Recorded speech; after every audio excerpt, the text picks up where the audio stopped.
الحمد لله نحمده ونستعينه ونستغفره ونعوذ بالله من شرور أنفسنا ومن سيئات أعمالنا.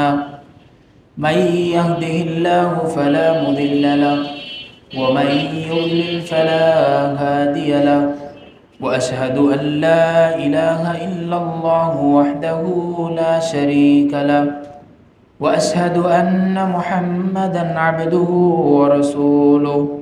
أما بعد فإن خير الحديث كتاب الله، وخير الهدي هدي محمد صلى الله عليه وسلم، وشر الأمور محدثاتها، وكل محدثة بدعة، وكل بدعة ضلالة، وكل ضلالة في النار. فأعوذ بالله من الشيطان الرجيم. بسم الله الرحمن الرحيم. يا أيها الذين آمنوا اتقوا الله حق تقاته ولا تموتن إلا وأنتم مسلمون. يا أيها الناس اتقوا ربكم الذي خلقكم من نفس واحدة وخلق منها زوجها وبث منهما رجالا كثيرا ونساء، واتقوا الله الذي تساءلون به والأرحام إن الله كان عليكم رقيبا. يا أيها الذين آمنوا اتقوا الله وقولوا قولا سديدا يصلح لكم أعمالكم ويغفر لكم ذنوبكم، ومن يطع الله ورسوله فقد فاز فوزا عظيما.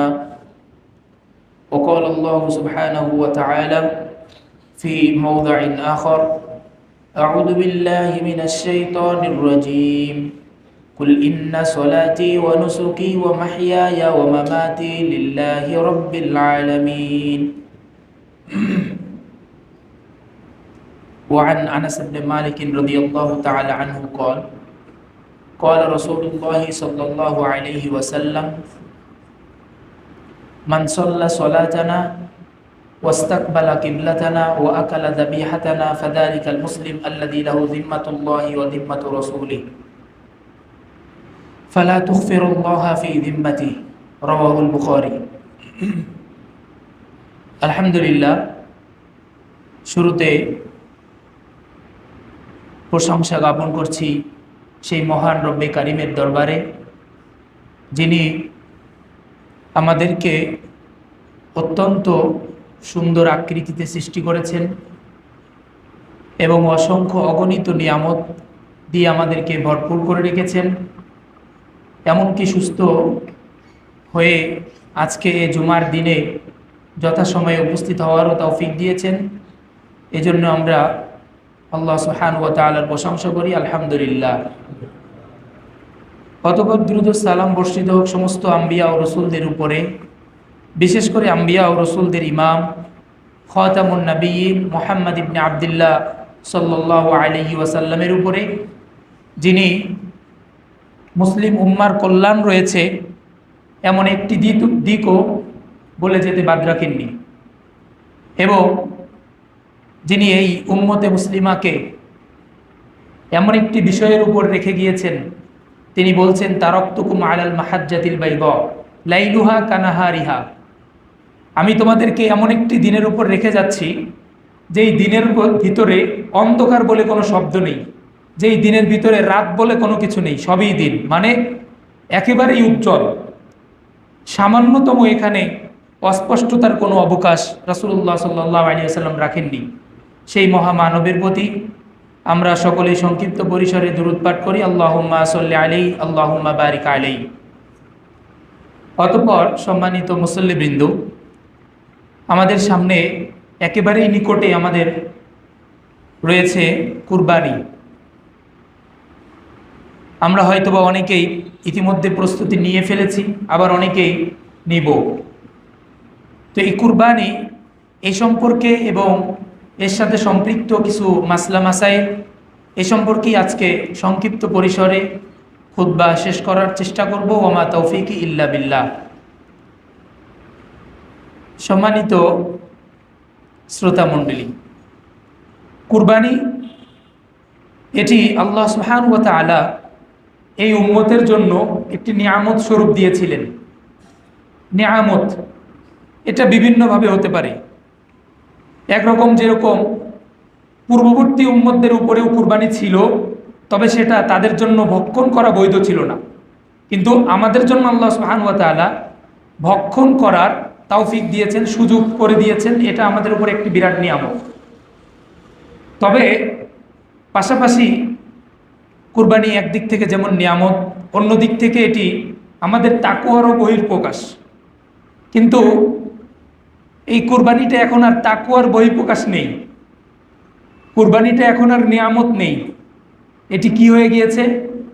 ইবনে মাজার একটি হাদিস এই ব্যাপারে এসেছে। আতা ইবনে ইয়াসার তিনি বলছেন, সাআলতু আবা আইয়ুব আল আনসারী রাদিয়াল্লাহু তাআলা আন, আবু আইয়ুব আল আনসারী রাদিয়াল্লাহু তাআলা আনহুকে আমি একবার জিজ্ঞাসা করলাম, কাইফা কানাতিদ দুহায়া ফিকুম আলা আহদি রাসূলিল্লাহ সাল্লাল্লাহু আলাইহি সাল্লাম। আচ্ছা, আপনারা তো রাসূলুল্লাহ সাল্লাল্লাহু আলাইহি সাল্লামের জামানায় ছিলেন, বলুন তো রাসূলুল্লাহ সাল্লাল্লাহু আলাইহি সাল্লামের সমাজে কুরবানির অবস্থা কীরকম ছিল? কুরবানি বিষয়টা কীরকম ছিল? তিনি বলছেন, মানুষেরা একটি বা দুটি ছাগল কুরবানি করত, ওয়ায়াকুলুনা ওয়া ইউতিমুন, তারপর সেখান থেকে তারা নিজেরা খেত এবং অপরকে খাওয়াতো। এ ছিল তাদের অবস্থা। তারপর তিনি বলছেন, সুম্মা তাবাহান নাস, এরপর কুরবানিটা মানুষের অহমিকায় পরিণত হলো। মানে এটি আর নিয়ামত আর তাকওয়ার পরিচয়ক নাই, এটি হয়ে গিয়েছে অহমিকা, অহংকারের বহিঃপ্রকাশ। তিনি বলছেন, ফাসরা কামা তারা, এরপর যা ঘটেছে তা তো তোমরা দেখছই। কি সেটা? আপনারা ইন্টারনেট মিডিয়াতে গেলেই দেখতে পাবেন কোটি টাকার গরু বিক্রি হচ্ছে, কয়েক কোটি টাকা দামের গরু, লক্ষ লক্ষ টাকার বিশাল আকৃতির গরু, ভাইরাল গরু। তো এই বিশাল আকৃতির, এইরকম এই বিশাল আকৃতির দেওয়াটাই যদি আল্লাহ তাআলার কাছে মানদণ্ড হতো, তাহলে মনে হয় ছোট ছোট যেই প্রাণী, দুম্বা, ছাগল ইত্যাদি, এগুলো মনে হয় বৈধই হতো না কুরবানি করা। তো বাস্তবেই বর্তমান সময়ে কুরবানির অবস্থা এরকমই, যে মানুষ এটি অহমিকা, অহংকারের পরিচয় স্বরূপ বানিয়ে নিয়েছে। আল্লাহ সুবহানাহু ওয়া তাআলা এইটাই দেখবেন যে আপনি অর্থের গরম থেকে, অহমিকা, অহংকারের থেকে কুরবানি দিলেন, নাকি মন থেকে আল্লাহ সুবহানাহু ওয়া তাআলার বিধান বাস্তবায়নের জন্য। এটি আল্লাহ সুবহানাহু ওয়া তাআলার কাছে গ্রহণযোগ্য বিষয়। বর্তমান সময়ের পরিস্থিতি কীরকম সেটা আরও একটি হাদিস থেকে আরও স্পষ্ট হয়, যেখানে একজন প্রখ্যাত সাহাবী তিনি বলছেন, হামালানি আহলি আলাল জাফাই বা'দামা আমিলতু মিনাস সুন্নাহ, আগে সুন্নাতের আমল করতাম, কোনো সমস্যা ছিল না, কিন্তু যতই দিন বাড়ছে, যুগ যতই পরিবর্তন হচ্ছে, তার সাথে সাথে অবস্থাও এরকম হয়ে গিয়েছে যে আমার পরিবারের লোকেরা আমাকে অন্যায় করতে বাধ্য করছে। সেটা কিভাবে? রাসূলুল্লাহ সাল্লাল্লাহু আলাইহি ওয়াসাল্লামের যুগে মানুষ একটি বা দুটি ছাগল কুরবানি করতে কোনো সমস্যা ছিল না, কিন্তু এখনই যখন আমি অন্তর থেকে, মনের থেকে যখন আমি একটি ছাগল কুরবানি করি, তখনই ওয়াল আন ইউবাখিলুনা জিরানুনা, তখনই আমার পার্শ্ববর্তী প্রতিবেশীরা আমাকে কৃপণ বলে অপবাদ দেয়। কেন? আমি অনেক অর্থের মালিক, কেন আমি বিরাট বড় একটি গরু দিলাম না? আমার অন্তর থেকে যেটা এসেছে আমি সেটা দিব। তো তিনি বলছেন যে রাসূলুল্লাহ সাল্লাল্লাহু আলাইহি ওয়াসাল্লামের যুগে মানুষ অন্তর থেকে যেটা দিত, হোক সেটা ছাগল বা দুম্বা, সেটা রাসূলুল্লাহ সাল্লাল্লাহু আলাইহি ওয়াসাল্লামের যুগে কেউ বাঁকা নজরে দেখতো না, কেউ বাঁকা নজরে দেখতো না যে এত অর্থের মালিক, তারপরেও তিনি কেন এরকম জিনিস দিলেন। কিন্তু বর্তমান সময়ে এরকম একটা অবস্থা হয়ে গিয়েছে যে মানুষ আমাকে কৃপণ বলবে। এই যে মানুষের বলা, এটাই আমাকে বাধ্য করছে যে আমি আর ওই অন্তর থেকে না দিয়ে বাধ্য হয়ে আমি যেন বিরাট অঙ্কের একটি কুরবানি কিনে সেটি যেন আমি দিই। তো আল্লাহ সুবহানাহু ওয়া তাআলা এইরকম কুরবানি কবুল করেন না। তিনি কেমন কুরবানি কবুল করেন? তিনি বলছেন, ইন্নামা ইয়াতাকাব্বালুল্লাহু মিনাল মুত্তাকিন, নিশ্চয় আল্লাহ তাআলা মুত্তাকিনদের থেকেই কুরবানি কবুল করেন। অতএব কুরবানির ক্ষেত্রে তাকওয়া বড় জরুরি একটি বিষয়। এখন তাকুয়া না থাকলে যে কুরবানির গোস্ত খাওয়া বৈধ না, বিষয়টা এরকম না, এটা বৈধ, সমস্যা নেই। তো কুরবানি বা উদহিয়া এটাকে কাকে বলে? ইবনু উসাইমিন রাহিমাহুল্লাহ বলছেন, হিয়ামা ইযবাহু মিন বাহিমাতিল আনআমি আইয়ামা ঈদিল আযহা বিসাবাবিল ঈদি তাকাররুবান ইলাল্লাহি তাআলা। কুরবানি হলো যেটা ঈদ আসার কারণে মানুষেরা চতুষ্পদ প্রাণী হতে আল্লাহ সুবহানাহু ওয়া তাআলার নৈকট্য লাভের আশায় আল্লাহ সুবহানাহু ওয়া তাআলার রাস্তায় ঈদের দিনগুলিতে জবাই করে থাকে, এটি হলো কুরবানি। তো এখন আপনার যদি ভিন্ন উদ্দেশ্য থাকে যে আল্লাহ সুবহানাহু ওয়া তাআলার নৈকট্য ছাড়া, তবে বুঝতেই পারছেন এটা কুরবানি নয়, অন্য কিছু। রাসূলুল্লাহ সাল্লাল্লাহু আলাইহি ওয়াসাল্লামও কুরবানি দিয়েছেন, তার জীবনীতে একাধিক প্রমাণ রয়েছে। আয়েশা রাদিয়াল্লাহু তাআলা আনহা বলছেন, যহান নবী সাল্লাল্লাহু আলাইহি ওয়াসাল্লাম বিকাবশাইনি আমলাহাইনি আকরানাইন দাবাহাহুমা বিয়াদি। আল্লাহ রাসূল সাল্লাল্লাহু আলাইহি ওয়াসাল্লাম তিনি দুটি দুম্বা কুরবানি করলেন, কেমন? শিংওয়ালা এবং মেটে বর্ণের। তিনি নিজ হাতে এই দুটি পশুকে কুরবানি করেছেন। ওয়াসাম্মা ওয়াকাব্বারা, এবং কুরবানি করার সময় তিনি বিসমিল্লাহ আল্লাহু আকবার বলেছেন। এভাবে তিনি তার কুরবানি করলেন। অন্য আরেকটি বর্ণনায় এভাবে এসেছে যে আয়েশা রাদিয়াল্লাহু তাআলা আনহা বলেন, আমারানি নবী সাল্লাল্লাহু আলাইহি ওয়াসাল্লাম বিকাবশিন আকরান। আল্লাহ রাসূল সাল্লাল্লাহু আলাইহি ওয়াসাল্লাম কোনো এক ঈদের দিন আমাকে নির্দেশ করলেন যে আমি যেন একটি শিংওয়ালা দুম্বা নিয়ে আসি তার কাছে।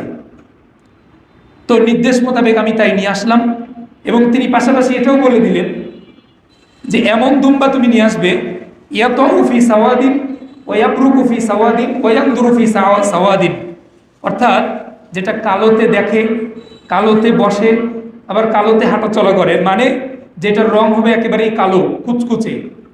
তো আয়েশা রাদিয়াল্লাহু তাআলা আনহা বলছেন, আমি সেটাই নিয়ে আসলাম। এরপর রাসূলুল্লাহ সাল্লাল্লাহু আলাইহি ওয়াসাল্লাম বলছেন, ইয়া আয়েশা হালুম্মি আল মুদিয়া, ছুরিটা আমাকে এনে দাও। আয়েশা রাদিয়াল্লাহু তাআলা আনহা যখন ছুরি এনে দিলেন, রাসূলুল্লাহ সাল্লাল্লাহু আলাইহি ওয়াসাল্লাম তাকে বলছেন, ইসহাজিহা বিহাজার, পাথর দিয়ে এটাকে ধারালো করো, তারপর আমাকে দাও। তো আয়েশা রাদিয়াল্লাহু তাআলা আনহা পাথর দিয়ে ছুরিটাকে ধারালো করে এরপর রাসূলুল্লাহ সাল্লাল্লাহু আলাইহি ওয়াসাল্লামের কাছে নিয়ে আসলেন। অতঃপর তিনি নিজ হাতে এই কুরবানিটাকে জবাই করলেন।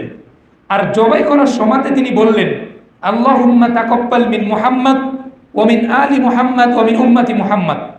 আল্লাহ এই কুরবানিকে আপনি কবুল করুন মুহাম্মাদের পক্ষ থেকে, মানে মুহাম্মদ তার নাম, ওয়া আলি মুহাম্মদ, মুহাম্মদ সাল্লাল্লাহু আলাইহি ওয়াসাল্লামের পরিবারের পক্ষ থেকে, ওয়া মিন উম্মতি মুহাম্মদ, এবং মুহাম্মদ সাল্লাল্লাহু আলাইহি ওয়াসাল্লামের উম্মতের পক্ষ থেকে। দেখুন, প্রথমত তিনি নাম নিয়েছেন, তার মানে বোঝা গেল কুরবানি করার ক্ষেত্রে কেউ যদি এভাবে বলে আল্লাহুম্মা তাকাব্বাল মিন অমুক, সমস্যা নেই। দ্বিতীয়ত ওয়া আলি মুহাম্মদ তিনি বলছেন, এখান থেকে বোঝা যায় যে একটি পশু দুম্বা সেটি পরিবারের জন্য যথেষ্ট। তবে একটু ইখতিলাফ আছে, সেটা পরবর্তীতে সেই বিষয়ের দিকে যাব।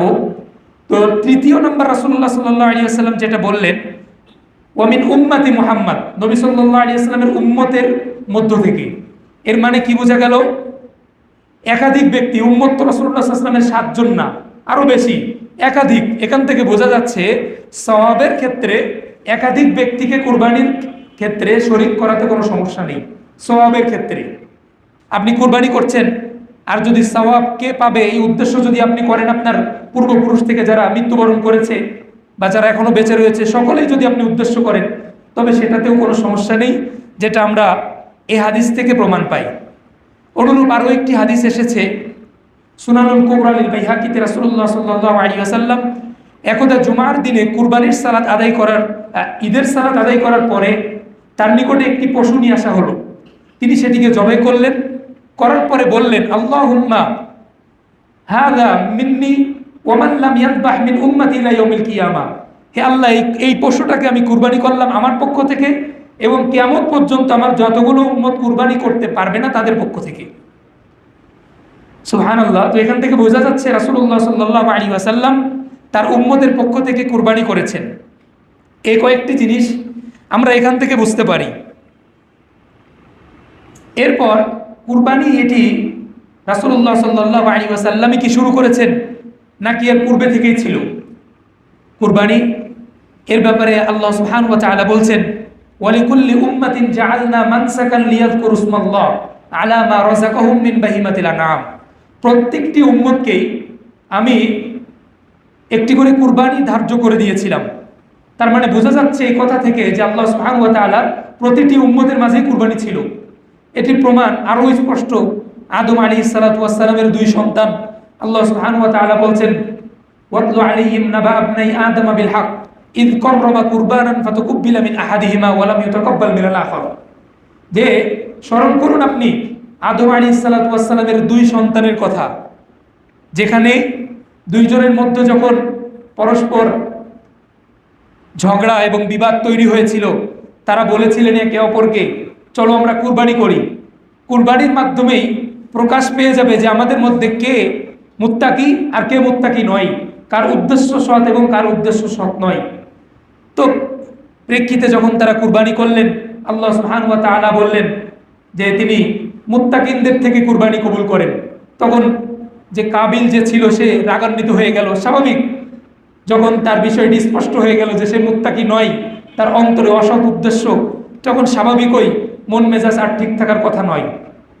তো কাবিল তাকে হত্যা করে ফেললো। লম্বা ইতিহাস। এখান থেকে বোঝাতে চাচ্ছিলাম যে পূর্ববর্তী উম্মতের মাঝেও এই কুরবানি ছিল। তবে এই ইতিহাস থেকে সংক্ষিপ্ত একটা দুইটা শিক্ষা আমরা নিতে পারি। এক নম্বর, এই ব্যাপারে রাসূলুল্লাহ সাল্লাল্লাহু আলাইহি ওয়াসাল্লামের একটি হাদিস রয়েছে। তিনি বলছেন, লা তুকতালু নাফসুন যুলমান ইল্লা আলা ইবনি ইল্লা কানা আলা ইবনি আদমিল আউয়ালি কিফলুম মিন দামিহা লিআন্নাহু আউয়ালু মান সান্নাল কতলা। এই যে তারা দুইজন যে ঘটনা ঘটালো, এখান থেকে একটি বিরাট শিক্ষা রয়েছে আমাদের জন্য। রাসূলুল্লাহ সাল্লাল্লাহু আলাইহি ওয়াসাল্লাম সেটি হাদিসে উল্লেখ করেছেন। কি?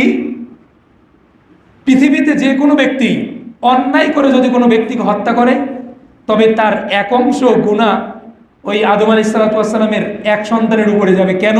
লিআন্নাহু আউয়ালু মান সান্নাল কতলা ফিল ইসলাম। ইসলামের ভিতরে সে এই অন্যায়ভাবে অন্যকে হত্যা করার রেওয়াজ চালু করেছে। তো ইসলামে এই বিধানটি রয়েছে, আপনি অন্যায়ভাবে কোনো একটি জিনিস চালু করবেন, আর যতদিন পর্যন্ত ওটা চলতে থাকবে, কোনো এক এলাকায় ধরুন সিনেমা হল আপনি চালু করলেন, পাপের একটি কারখানা, সেখানে যত পাপ হবে আপনার সাদাকাতুন জারিয়ার মতো আপনার নামে চলতে থাকবে, যত মানুষ ওখানে পাপের কাজ করতে থাকবে। এটা যেরকম ইসলামে রয়েছে, পাশাপাশি আরও একটি বিষয় রয়েছে। রাসূলুল্লাহ সাল্লাল্লাহু আলাইহি ওয়াসাল্লাম বলছেন, কোনো ব্যক্তি যদি দাওয়াত দেয়, হেদায়েতের পথে মানুষদেরকে আহ্বান করে, একইভাবে ওই ব্যক্তি যত ইবাদত করবে সবগুলারই একটি অংশ আপনি পেয়ে যাবেন। এতে করে ওই ব্যক্তির কোনো কমতি হবে না। এই জন্য দাওয়াতি কাজের এত ফজিলত। দেখুন, আপনার হাতে যদি কোনো ব্যক্তি ইসলাম গ্রহণ করে, তার মানে ওই ব্যক্তির সম্পূর্ণটাই আপনার আমল নামায় চলে আসবে, যত কিছুই ওই ব্যক্তি করুক। কত বিরাট সুযোগ! রাসূলুল্লাহ সাল্লাল্লাহু আলাইহি ওয়াসাল্লাম তিনি তো নবী হওয়ার কারণে তো তিনি শ্রেষ্ঠ রয়েছেনই, পাশাপাশি যদি এই দিকটা বাদও দিই, তারপরেও রাসূলুল্লাহ সাল্লাল্লাহু আলাইহি ওয়াসাল্লামের সওয়াব সব থেকে বেশি।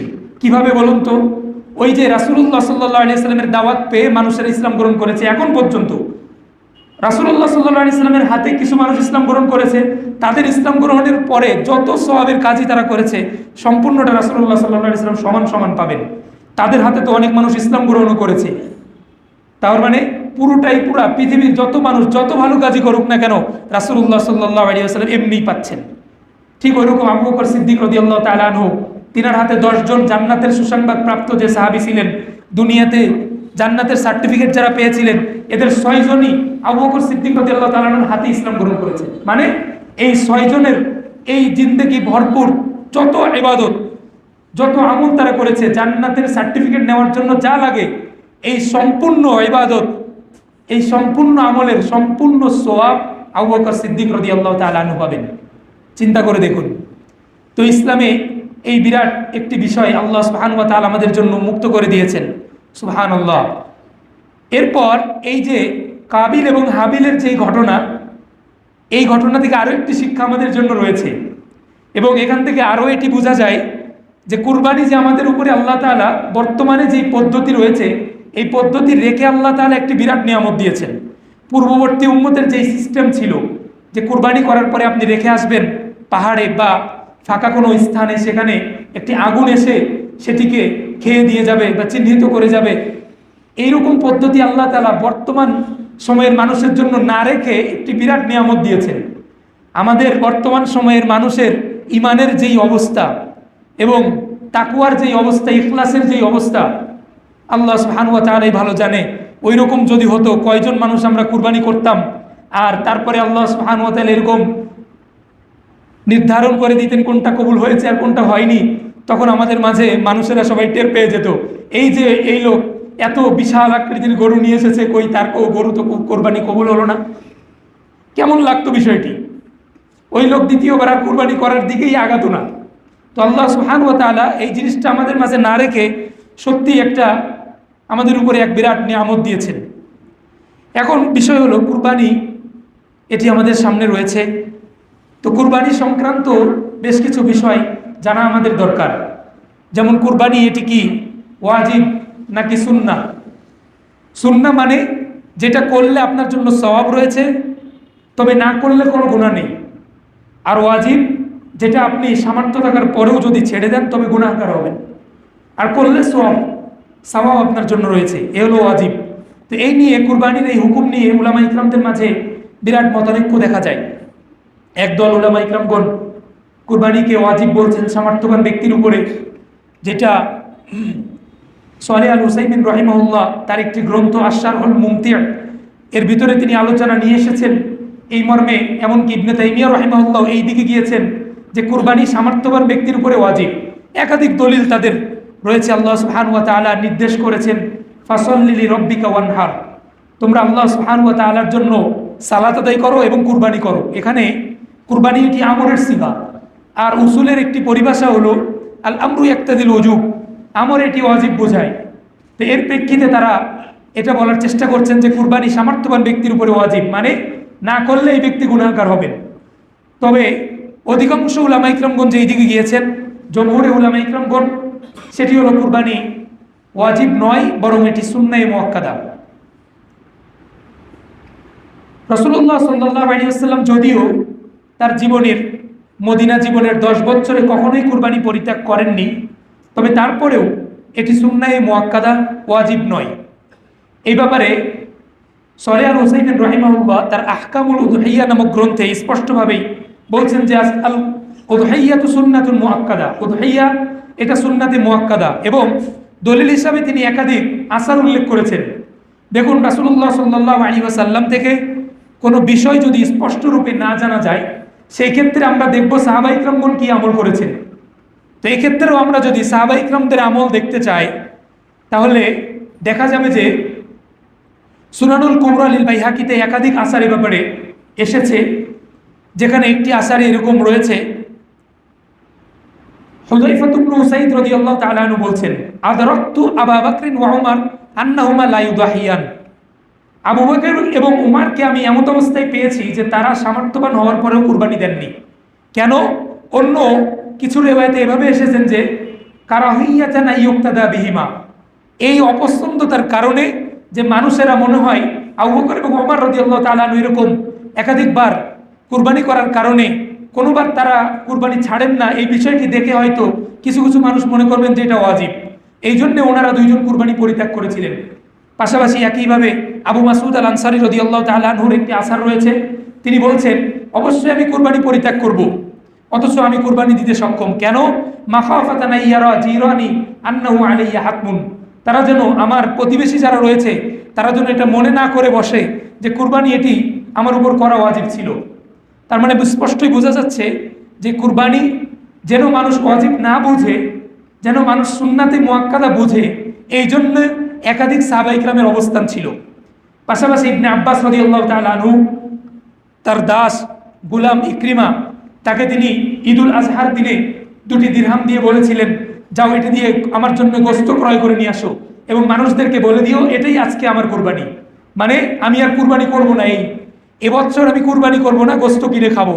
এতে করে যেন মানুষেরা বুঝতে পারে যে আমি কুরবানি পরিত্যাগ করলাম, কারণ হলো কুরবানি আমার উপরে ওয়াজিব ছিল না।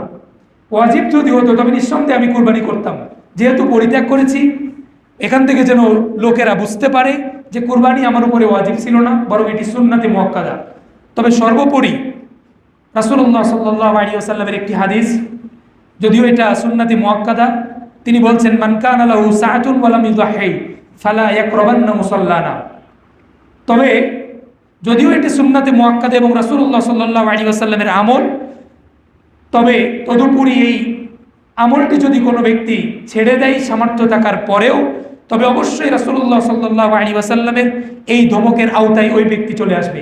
কি রাসূলুল্লাহ সাল্লাল্লাহু আলাইহি ওয়াসাল্লাম বলছেন যে এই ব্যক্তির সামর্থ্য রয়েছে আর কুরবানি দিল না, সেজন্য ঈদগাহে না আসে। বিরাট একটি ধমক রাসূলুল্লাহ সাল্লাল্লাহু আলাইহি ওয়াসাল্লামের পক্ষ থেকে, যারা সামর্থ্য থাকার পরেও কুরবানি করে না। আল্লাহ সুবহানাহু ওয়া তাআলা বিষয়টি বুঝার তৌফিক দান করুন। আমরা আসলে যে কুরবানি করে থাকি এর উদ্দেশ্যটা কি? কেন আমরা এই কুরবানি করছি? নিয়মিত প্রতি বছর এতগুলো টাকা ব্যয় করে কেন? কিসের প্রমাণ আমরা দিতে চাচ্ছি? কি উদ্দেশ্যে আমরা এই কুরবানি করি? প্রিয় উপস্থিতি, যেই উদ্দেশ্যগুলোকে সামনে রেখে আমরা কুরবানি, উযহিয়া, এটি আমরা আল্লাহ সুবহানাহু ওয়া তাআলার কাছে সুপর্দ করি, এর অন্যতম একটি কারণ হলো তাওহীদ বাস্তবায়ন করা। আল্লাহ সুবহানাহু ওয়া তাআলা বলছেন, কুল ইন্না সলাতি ওয়া নুসুকি ওয়া মাহইয়ায়া ওয়া মামাতি লিল্লাহি রাব্বিল আলামিন। আপনি বলুন, আমার সালাত, আমার কুরবানি, আমার জীবন, আমার মৃত্যু সবগুলোই কেবলমাত্র আল্লাহ সুবহানাহু ওয়া তাআলার জন্য।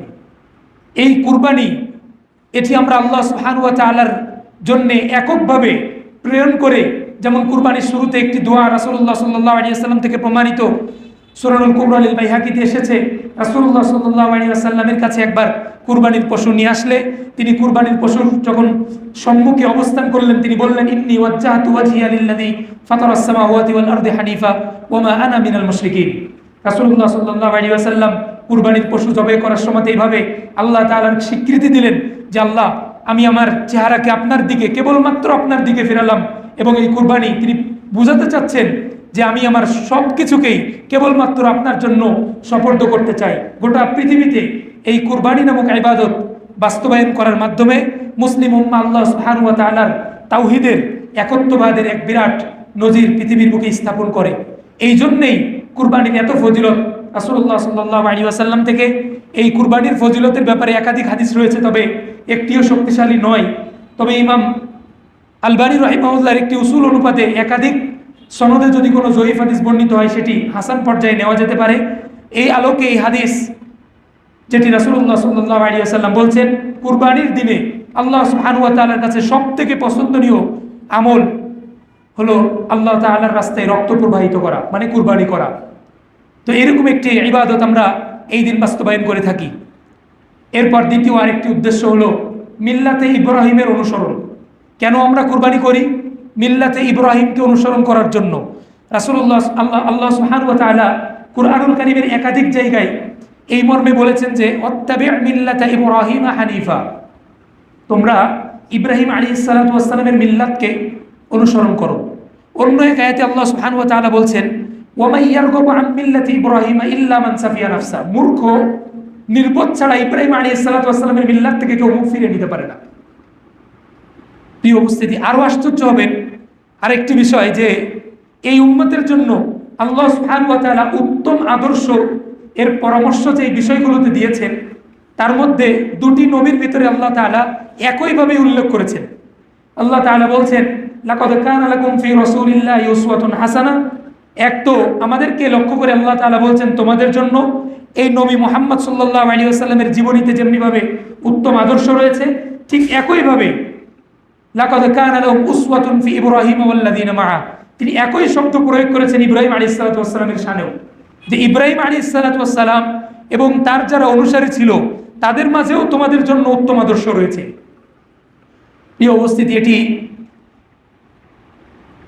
বলতে গেলে অনেক লম্বা সময় লাগবে, তবে সংক্ষিপ্ত পরিসরে ইব্রাহিম আলাইহিস সালাতু ওয়াস সালাম এবং নবী মুহাম্মদ সাল্লাল্লাহু আলাইহি ওয়াসাল্লাম, এই দুইজন নবীকে আল্লাহ সুবহানাহু ওয়া তাআলা পৃথিবীর বুকে খলিল হিসাবে গ্রহণ করেছিলেন।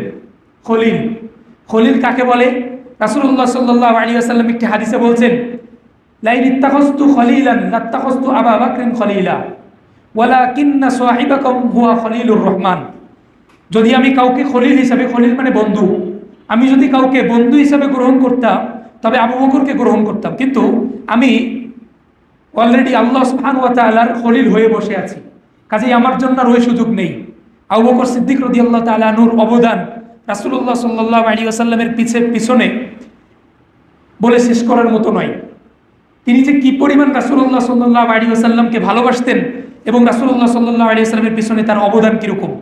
যখন রাসূলুল্লাহ সাল্লাল্লাহু আলাইহি ওয়াসাল্লাম হিজরত করছেন, এই কথাটি আল্লাহ রাসূল সাল্লাল্লাহু আলাইহি ওয়াসাল্লাম কেন বললেন?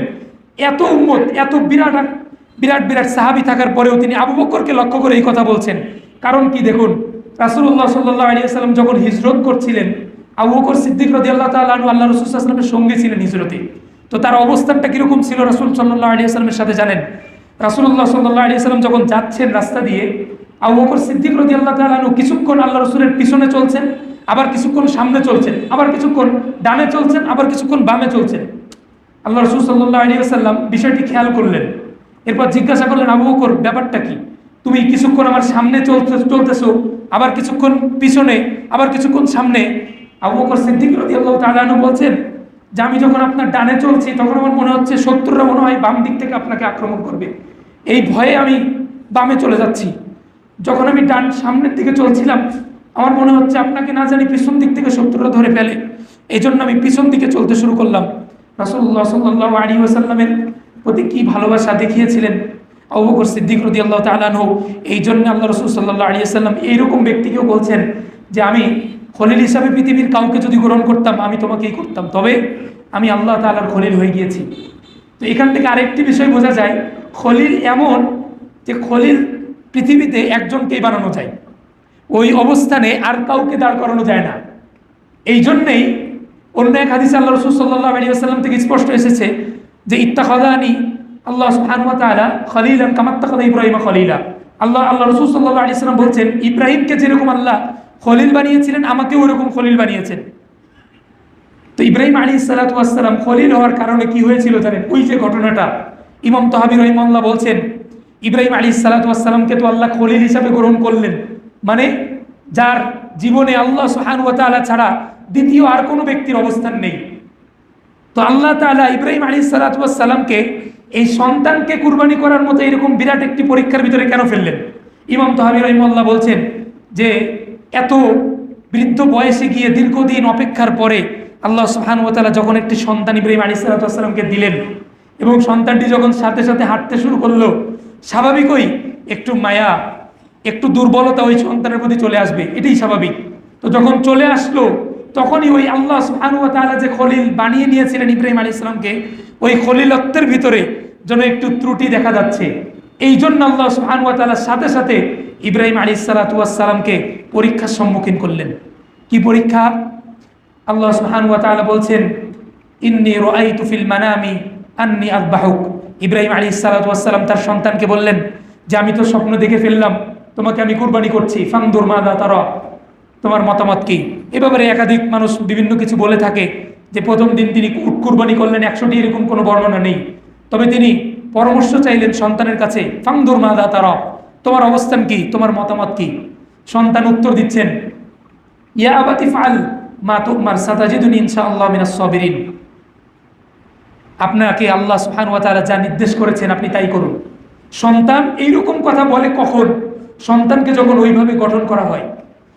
সন্তানকে ইব্রাহিম আলাইহিস সালাতু ওয়াস সালাম তিনি যেরকম আল্লাহ সুবহানাহু ওয়া তাআলার খলিল ছিলেন, আল্লাহ তাআলা ছাড়া কিছুই বুঝতেন না, সন্তানকে এতটুক বাচ্চা তাকেও ইব্রাহিম আলাইহিস সালাতু ওয়াস সালাম আল্লাহ সুবহানাহু ওয়া তাআলার জন্য প্রস্তুত করে ফেলেছেন। যেই বাচ্চা এতটুক বাচ্চা আল্লাহ সুবহানাহু ওয়া তাআলার জন্য জীবন দিতে প্রস্তুত, তার কাছে পরামর্শ চাওয়া মাত্র, চিন্তা করে দেখুন। আল্লাহ সুবহানাহু ওয়া তাআলা এরপর বলছেন, যখন তারা ফালাম্মা আসলামা, যখন তারা এভাবে আত্মসমর্পণ করে ফেললো, কিসের জন্য? কুরবানি হয়ে যাওয়ার জন্য। ইব্রাহিম আলাইহিস সালাতু ওয়াস সালামের সন্তান আর নিজের সন্তানকে ইব্রাহিম আলাইহিস সালাতু ওয়াস সালাম কুরবানি করে ফেলার জন্য যখন এভাবে দুইজনই আত্মসমর্পণ করে ফেললেন, পৃথিবীর আসমানের ফেরেশতারা পৃথিবীর বুকে তখন এমন একটি বিষয় দেখতে চাচ্ছিল যা ইতিপূর্বে পৃথিবীর মানুষ দেখেনি। আল্লাহ সুবহানাহু ওয়া তাআলার ভালোবাসার পরিচয় কিভাবে তিনি ব্যক্ত করছেন একটু চিন্তা করে দেখুন। সত্যি যারা আল্লাহ সুবহানাহু ওয়া তাআলার নৈকট্যশীল বান্দা, তাদের আল্লাহ সুবহানাহু ওয়া তাআলার প্রতি ভালোবাসা এরকমই থাকে। যেরকম ইব্রাহিম আলাইহিস সালাতু ওয়াস সালাম দেখিয়েছেন, নবী মুহাম্মদ সাল্লাল্লাহু আলাইহি ওয়াসাল্লাম যে দেখাননি বিষয়টি এরকম নয়। স্বয়ং রাসূল সাল্লাল্লাহু আলাইহি ওয়াসাল্লামের সাহাবীদের অবস্থান কিরকম ছিল দেখবেন।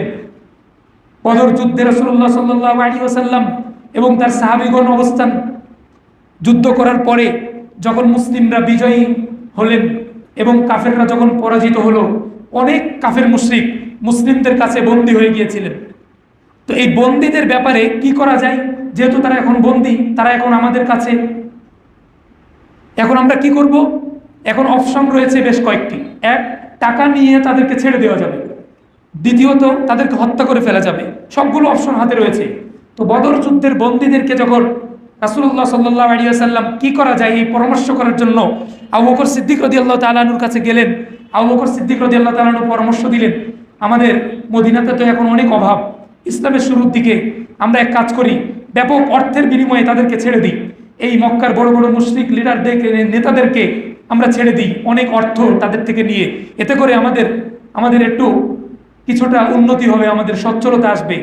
এরকম বিভিন্ন বড় বড় সাহাবীদেরকে রাসূলুল্লাহ সাল্লাল্লাহু আলাইহি ওয়াসাল্লাম পরামর্শ নিচ্ছিলেন। পরামর্শের ভেতরে ওমর রাদিয়াল্লাহু তাআলা আনহুর কাছেও রাসূলুল্লাহ সাল্লাল্লাহু আলাইহি ওয়াসাল্লাম পরামর্শ নিয়েছিলেন। তিনি কি পরামর্শ দিয়েছিলেন জানেন?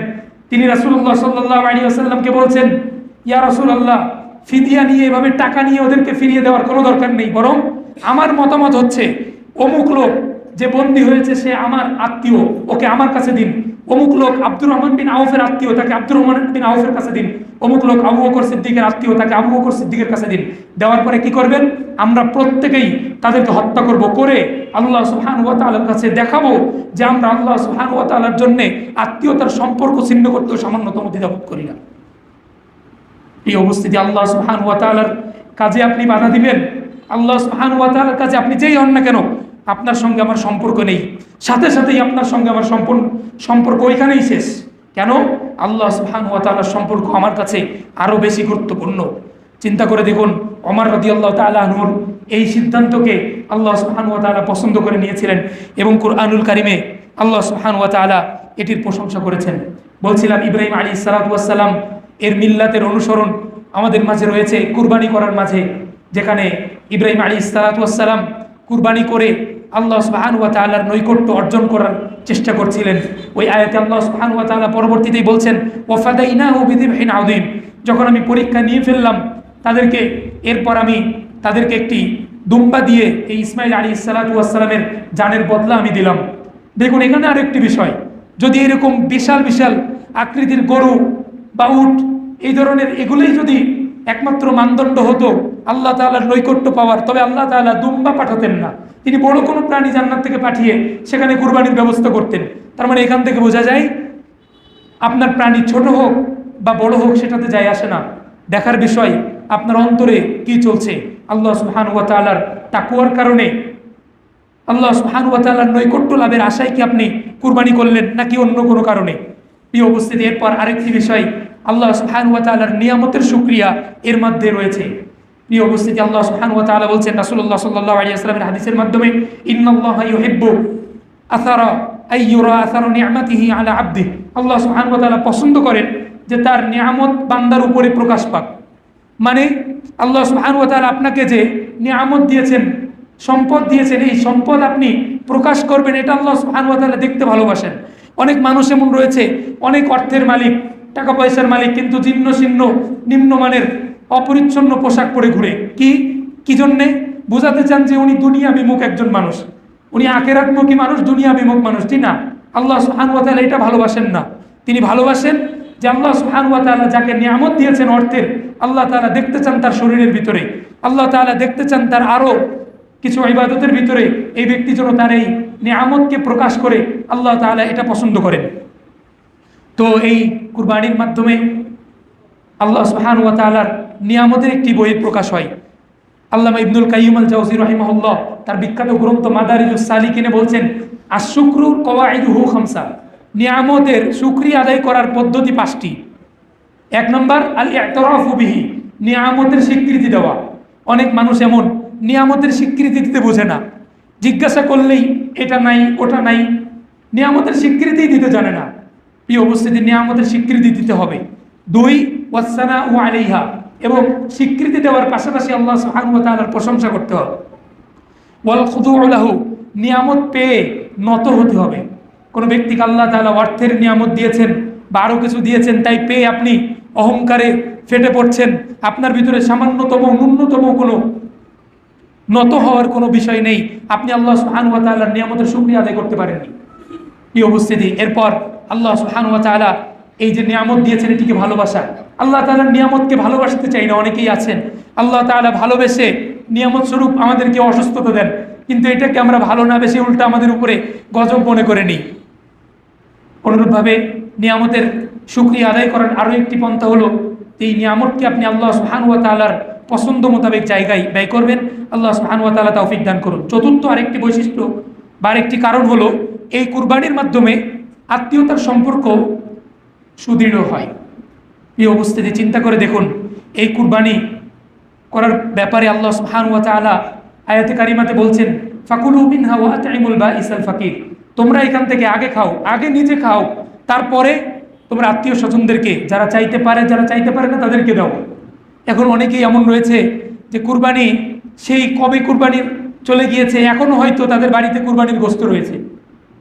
এই অবস্থিতি আল্লাহ রাসূল সাল্লাল্লাহু আলাইহি ওয়াসাল্লাম তিনি কুরবানির ব্যাপারে, কুরবানির গোশত তিনি কি করতেন, তিনি তো কুরবানির গোশত তো বাদই দিলাম, তিনি এমন যে তিনি সামান্য ব্যাপারে তিনি বলছেন যে আবু যার গিফারি রাদিয়াল্লাহু তাআলা আনহু বলছেন, আল্লাহ রাসূল সাল্লাল্লাহু আলাইহি ওয়াসাল্লাম আমাকে নির্দেশ দিয়েছেন, আমাকে ওসিয়ত করেছেন যে ইদা তাবাখতা মারাকান ফাআকসির মাআহু, তুমি যদি ঝোল জাতীয় কোনো ঝোল রয়েছে এরকম জাতীয় তরকারি যদি তুমি রান্না করো, তাহলে তার ভিতরে ঝোলের পরিমাণটা একটু বেশি দিও। কেন?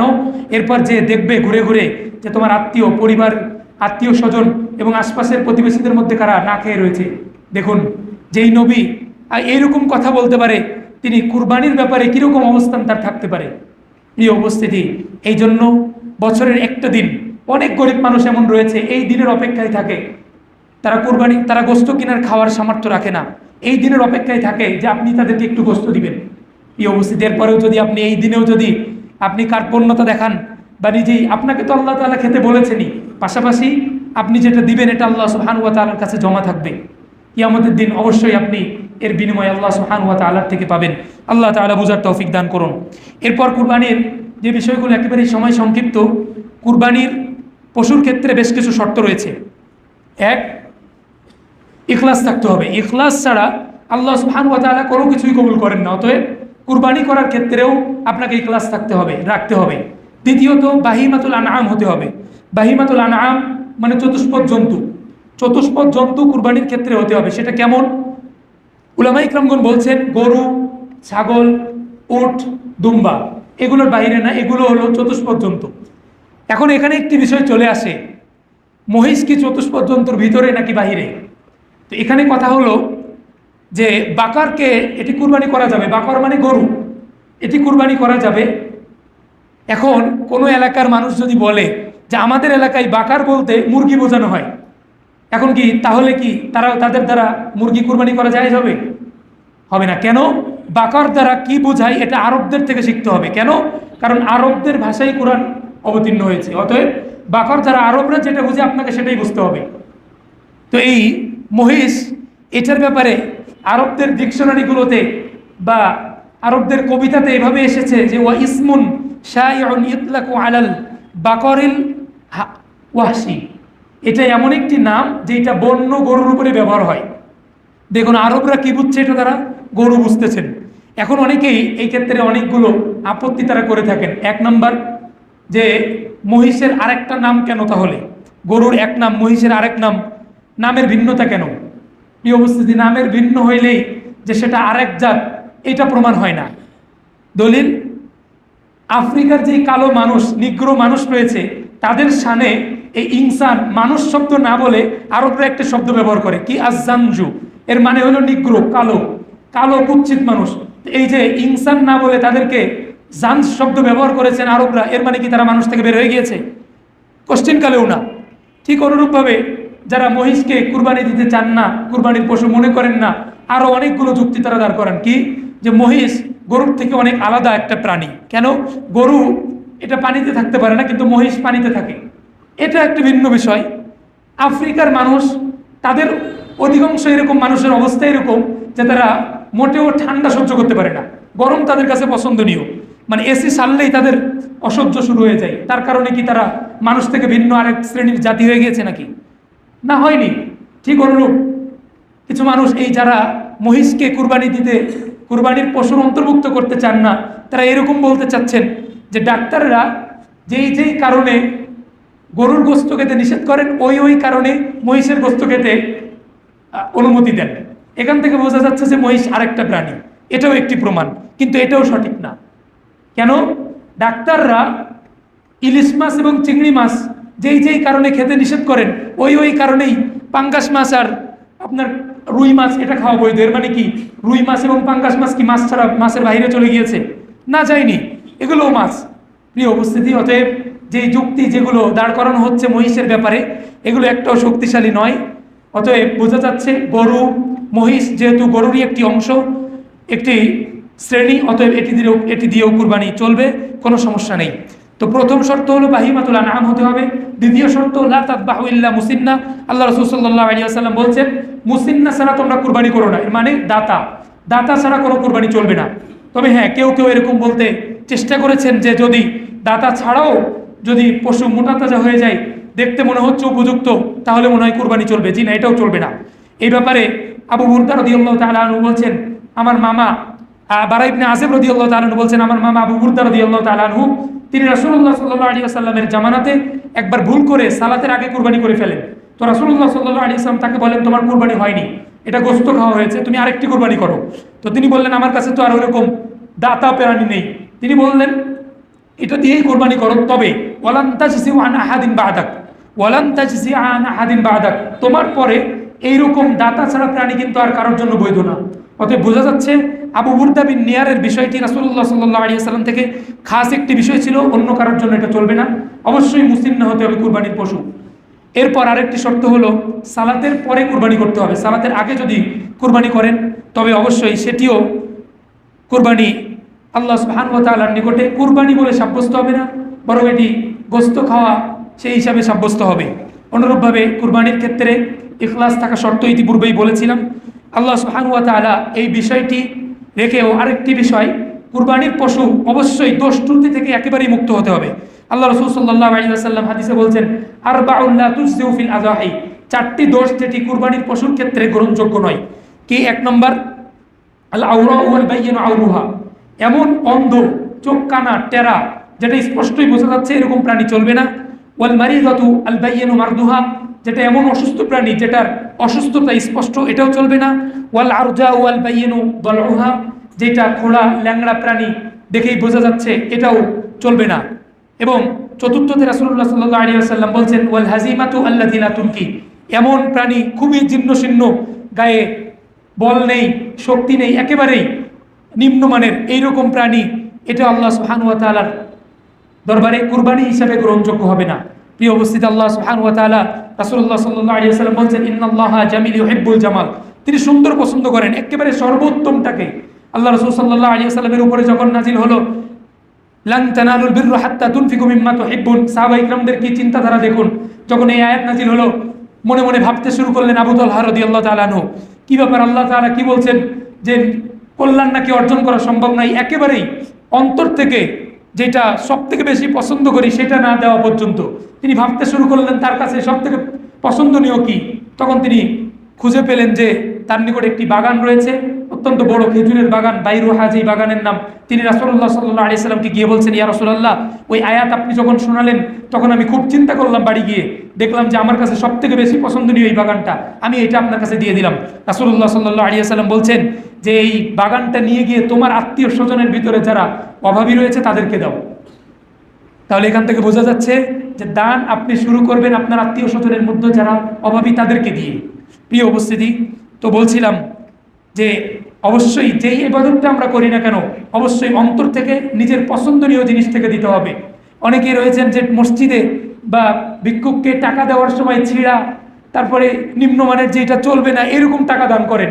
জি না, এটাও আল্লাহ সুবহানাহু ওয়া তাআলার নিকটে আপনার উত্তম, যেই উত্তমতা প্রকাশ করবেন আপনি সেটির বহিঃপ্রকাশ এটা নয়। তো আল্লাহ সুবহানাহু ওয়া তাআলা এই বিষয়টি আমাদেরকে বোঝার তৌফিক দান করুন। এরপরে কুরবানির বেশ কয়েকটি বিষয় একেবারে সংক্ষিপ্ত পরিসরে বলে শেষ করছি, যে কুরবানি আসলেই 7 ভাগে কুরবানি এটা চলবে নাকি চলবে না, এই নিয়েও মতানৈক্যর শেষ নেই। অনেকেই বলছেন যে 7 ভাগ এটি সফরের সঙ্গে খাস। কেন? রাসূলুল্লাহ সাল্লাল্লাহু আলাইহি ওয়াসাল্লাম থেকে এই ব্যাপারে একাধিক সনদে হাদিস বর্ণিত হয়েছে, যেখানে রাসূলুল্লাহ সাল্লাল্লাহু আলাইহি ওয়াসাল্লাম সফরে ছিলেন, যেখানে ইবনে আব্বাস রাদিয়াল্লাহু তাআলা আনহু বলছেন, কুন্না ফি সফরিন ফাহাদারান নাহরু, আমরা সফরে ছিলেন, এমত অবস্থায় কুরবানির দিন আসলো। পরে আমরা ফাশতারাকনা ফিল বাঈরি আন আশারাতিন ওয়া ফিল বাকরাতি আন সাবআতিন, আমরা এরপরে উটে 10 ভাগ এবং গরুতে আমরা 7 ভাগে অংশগ্রহণ করলাম। এইটাকে, এই হাদিসকে কেন্দ্র করে অনেকেই বলার চেষ্টা করছেন যে 7 ভাগে কুরবানি এটি কেবলমাত্র সফরের সাথে খাস, এমনি মুকিমের সাথে খাস নয়। প্রিয় উপস্থিতি, এই কথাটা অতটা যুক্তিযুক্ত নয়। কেন? আরও একাধিক আমল রাসূল সাল্লাল্লাহু আলাইহি ওয়াসাল্লাম থেকে প্রমাণ দেওয়া যাবে, যেটা কেবলমাত্র রাসূলুল্লাহ সাল্লাল্লাহু আলাইহি ওয়াসাল্লাম থেকে সফরেই সংঘটিত হয়েছে। এর মানে কেউই ওই আমলগুলোর ক্ষেত্রে বলেন নাই যে এটা সফরের সাথে খাস। যেরকম এক সাহাবী রাসূলুল্লাহ সাল্লাল্লাহু আলাইহি ওয়াসাল্লামকে বলছেন, কুনতু আরাদতু আন উসাফিরা, ইয়া রাসূলুল্লাহ, আমি সফর করার সিদ্ধান্ত নিয়েছি, আপনি আমাকে ওসিয়ত করুন। আল্লাহ রাসূল সাল্লাল্লাহু আলাইহি ওয়াসাল্লাম তাকে ওসিয়ত করতে যেয়ে বলছেন, তুমি যখন উঁচু জায়গাতে উঠবে তুমি আল্লাহু আকবার বলবে, নিচে নামতে সুবহানাল্লাহ বলবে। এই যে উঁচুতে উঠতে গেলে আল্লাহু আকবার আর নিচে নামতে সুবহানাল্লাহ, এইটা মুকিম অবস্থার কোনো হাদিসের সাথে এটা পাওয়া যায় না, সফরেই। কিন্তু এইখানে কেউই এরকম বলেন নাই যে এটাও, এই আমলটিও সফরের সাথে খাস, এটি কেউ বলেননি। এরকম একাধিক ব্যাপার দেখানো যাবে। তায়াম্মুমের বিধান এটিও সফরে নাজিল হয়েছিল। এর মানে কি আপনি বলবেন যে তায়াম্মুম এটা সফরে যদি হয় তাহলে চলবে, মুকিম অবস্থায় তায়াম্মুম চলবে না পানি না পাওয়া গেলে? এরকম বলার কোনো অবকাশ নেই। আল্লাহ রাসূল সাল্লাল্লাহু আলাইহি ওয়াসাল্লাম সাফিয়া রাদিয়াল্লাহু তাআলা আনহাকে বিবাহের পরে সফরে থাকা অবস্থায় তিনি মদিনা এবং খাইবারের মধ্যবর্তী জায়গাতে তিনি ওয়ালিমা করলেন। ওয়ালিমাতে কোনো গোস্ত বা রুটি কোনো কিছু ছিল না। রাসূলুল্লাহ সাল্লাল্লাহু আলাইহি ওয়াসাল্লামের নির্দেশে সাহাবা ইকরামগণ ঘি, পনির আরও ইত্যাদি সেখানে জমা করলেন, খেজুর, এগুলো দিয়ে সেখানে রাসূলুল্লাহ সাল্লাল্লাহু আলাইহি ওয়াসাল্লাম ওলিমা করালেন। এখন এখান থেকে কি আপনি বলবেন যে এই খেজুর বা ঘি, পনির ইত্যাদি দিয়ে ওলিমা খাওয়ানো এটাও সফরের সাথে খাস? জি না, এরকম কথা কেউ বলেননি। অতএব বোঝা যাচ্ছে এটি সফরের সাথে খাস নয়। দ্বিতীয় আরেকটি বিষয়, যখনই এই 7 ভাগে কুরবানিকে অনেকেই জায়েজ বলার পরে, বৈধ বলার পরে আবার নতুন একটি ফতোয়া এখানে চলে আসে। কীরকম? তেনারা বলছেন যে একজন ব্যক্তির পক্ষ থেকে কুরবানি করা, একটা যদি কোনো ব্যক্তি কুরবানি করেন তাহলে সেটা তার পরিবারের পক্ষ থেকে যথেষ্ট। কোনো ব্যক্তি যদি ছাগল বা গরু একাই কুরবানি করেন তখন এটা তার পরিবারের পক্ষ থেকে যথেষ্ট।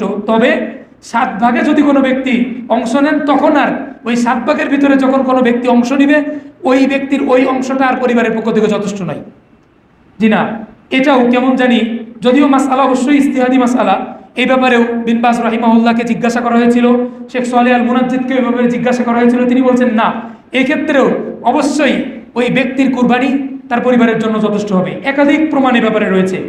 রাসূলুল্লাহ সাল্লাল্লাহু আলাইহি ওয়াসাল্লামকে এক ব্যক্তি গিয়ে বলল, ইয়া রাসূলুল্লাহ, আমার মাল রয়েছে আর আমার পিতা আমার মালের প্রতি মুখাপেক্ষী। রাসূলুল্লাহ সাল্লাল্লাহু আলাইহি ওয়াসাল্লাম বলছেন, আনতা ওয়া মালুকা লিআবিক, তুমি এবং তোমার মাল সম্পূর্ণটাই তোমার বাবার, মানে পরিবারের যিনি কর্তা তিনার অধীনে। অনুরূপভাবে আপনারা জানেন, স্ত্রী যদি কোনো ব্যক্তির স্ত্রী যদি তার সম্পদ থেকে যদি খরচ করে, দান করে দেয়, তবে ওই ব্যক্তি সওয়াব পাবে। কেন? ওই স্ত্রী সওয়াব পাবে। কেন? কারণ সে দান করেছে। তবে যেহেতু অর্থের মূল মালিক তার স্বামী, অতএব অর্ধেক দান অর্ধেক সওয়াব তার স্বামীও পাবেন। কেন? ঠিক ওই রকমই স্ত্রী যদি আরও একাধিক দান করে, যত দানই করুক না কেন, সবগুলোই ঘুরে ফিরে ওই পরিবারের কর্তা, মালিক, যিনি মালিক তার কাছেই ফিরে আসবে। অতএব বোঝা যাচ্ছে মালিক যদি কুরবানি করে তাহলে অবশ্যই এটা তার পরিবারের পক্ষ থেকে যথেষ্ট হবে, কোনো সন্দেহ নেই। আল্লাহ সুবহানাহু ওয়া তাআলা বিষয়টি বোঝার তৌফিক দান করুন, আমিন। আকুলু কওলি হাযা ওয়া আস্তাগফিরুল্লাহ লি ওয়া লাকুম ওয়া লিসাইরিল মুসলিমিন তাআলা জাওয়াবুন কারীম ওয়া লাকুম বির রাউফুর রহিম।